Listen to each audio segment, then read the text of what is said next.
咪同你講，我喺2019年開始幫人哋做 M 啦。咁其實嗰陣時係由我好返，然之後要幫人做 M， 成個過程，跟住成個人生就開始轉變咗。我係喺嗰個時期先至正式開始我泰國嘅生意。而泰國咧，大麻業務咧係利潤係一啲好高嘅生意嚟。即係如果我唔知你對做生意有幾多認識咧，例如做大麻係一年係50幾60厘嘅回報嚟，即係100萬投資一年翻50-60萬，即係唔係翻係賺啊！即係嘅利潤係賺50-60萬嘅咁，即係100萬投資嘅一啲咁嘅生意嚟。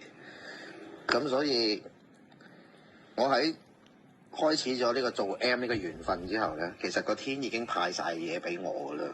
佢已經令到我得到好多我從來冇諗過得到嘅嘢，甚至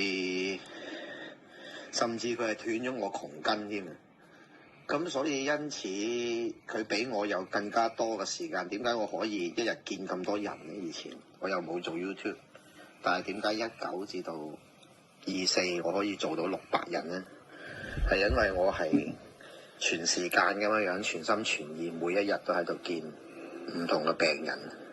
但係我做呢啲嘢咧，個天回報翻晒俾我啦，已經。所以對我嚟講，我去計算呢啲嘢咧，唔係去睇我收到幾多百蚊或者點樣樣。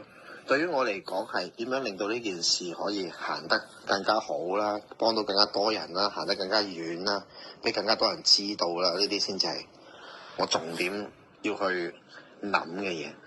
即係話，假如例如我哋今日傾嘅係一個6-4嘅，但係溫氏一天你，例如你話我峰哥，我開鋪頭啦，我想乜嘢嘢啊？咁喂，咁峰哥從你嗰度嗰啲單嚟，咁一定要再計過噶啦，你明嘛？喺我嘅立場嚟講，因為你成本多咗啊，對於我嚟講就唔係咁噶啦，所以唔好因為呢啲成數嘅嘢，坦白講對我嚟講幾多成唔係好重要，幫到人係最重要。所以溫氏一天有啲乜嘢情況改變，唔好即係唔好話唔好意思去開聲，坦誠地講就得噶啦。因為呢一啲喺我眼中唔係一啲咩嘅利益，佢後面嗰個意義係大啲嘅。